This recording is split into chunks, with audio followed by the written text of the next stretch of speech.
Dobrý den, chtěl bych vás seznámit se sportovní minikamerkou firmy Alfa Omega Brno.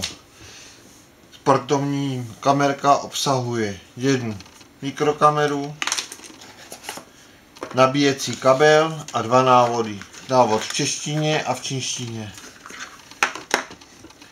Mikrokamera pořizuje fotografie ve formátu 120 x 720 x 480 pixelů a video formát je 1280 x 960.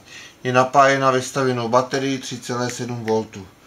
Před prvním použitím musíme mikrokameru nabít, takže vložíme nabíjecí kabel do nabíjecího konektoru a USB konektor do libovolného počítače. Po nabití kamerku vypneme a vložíme paměťovou kartu, která není součástí balení.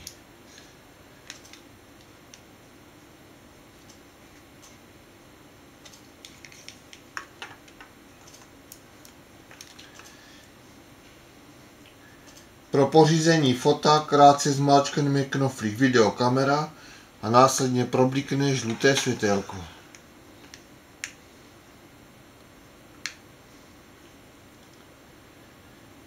Pro pořízení videa dlouze zmáčkneme knoflík videokamera a žluté světélko zhasne, což označuje přechod do video módu. Opětovným zmáčknutím tlačítka on-off se ukončí nahrávání a nahrávka je uložena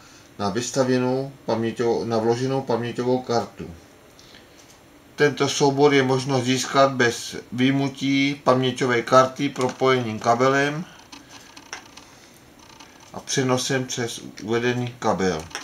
V případě jakýkoliv potíží je možno klíčenku resetovat pomocí skrytého reset tlačítka zmáčknutím po dobu minimálně 3 sekund. Provede se znovu nastavení hardwaru a softwaru klíčenky.